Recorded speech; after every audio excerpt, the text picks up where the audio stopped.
بسم الله الرحمن الرحيم. لقد كان لكم في رسول الله أسوة حسنة.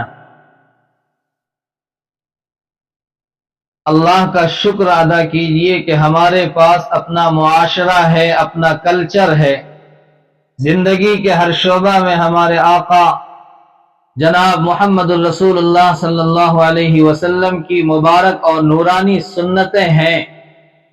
ہمارے لیے سب سے زیادہ نقل کے قابل ہمارے محبوب صلی اللہ علیہ وسلم کی ذات اقدس ہے، جن کو اللہ تبارک و تعالی نے ہمارے لیے بہترین نمونہ بنایا. لقد کان لکم فی رسول اللہ اسوۃ حسنہ. ہماری اور آپ کی زندگی کے لیے اگر بہترین نمونہ ہے تو وہ نبی اکرم صلی اللہ علیہ وسلم کی ذات گرامی اور آپ کی مقدس زندگی ہے.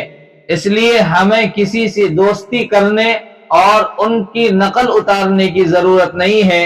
اس لیے جگر مراد آبادی نے کہا تھا، کیا کام جگر مجھ کو بھلا اور کسی سے، کیا کام جگر مجھ کو بھلا اور کسی سے، کافی ہے بس ایک نسبت سلطان مدینہ صلی اللہ علیہ وسلم تسلیما کثیرا کثیرا. درود شریف بھی پڑھ لیا کیجئے بیچ میں. تو ہم نبی اکرم صلی اللہ علیہ وسلم کے دیوانے ہیں، ہمارے لیے تو بس آپ کی نورانی سنتیں کافی ہیں. لہذا آپ صلی اللہ علیہ وسلم کس طرح کھاتے تھے اس طرح ہم بھی کھائیں. آپ صلی اللہ علیہ وسلم جیسا لباس پہنتے تھے ہم بھی ویسا ہی لباس اختیار کریں. غرض ہر چیز میں رسول اللہ صلی اللہ علیہ وسلم ہمارے لیے نمونہ ہے.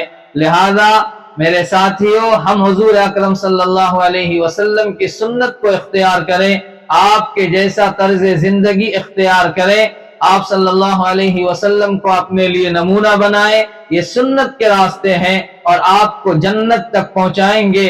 اللہ تعالیٰ کی رحمت نازل ہوگی. نقش قدم نبی کے ہیں جنت کے راستے، نقش قدم نبی کے ہیں جنت کے راستے. اللہ سے ملاتے ہیں سنت کے راستے. بس سنتوں کے راستوں کو اختیار کر لیجئے، انشاءاللہ اللہ تک پہنچ جائیں گے. ان راستوں پر چل کر جنت میں داخل ہو جائیں گے اور غیروں کے راستے اختیار کر لیں گے تو اللہ کے دشمن جہاں جائیں گے ہم بھی وہیں پہنچیں گے.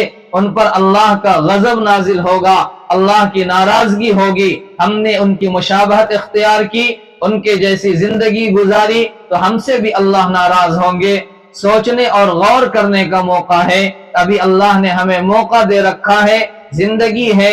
اگر زندگی میں ہم ان غلط راستوں کو چھوڑ کر توبہ کر لی اور حضور اکرم صلی اللہ علیہ وسلم کی سنتوں کو اختیار کر لیا اور اپنی قبر و فکر آخرت کر لی تو ہم انشاءاللہ کامیاب ہو جائیں گے. اس لیے رسول اللہ صلی اللہ علیہ وسلم کے دیوانے بن کر زندگی گزاریے اور غیروں کے اور اللہ کے دشمنوں کے دیوانے مت بنیے. اللہ پاک ہمیں اللہ کے نبی کے دیوانے بن کر زندگی گزارنے کی توفیق عطا فرمائے. اللہم آمین.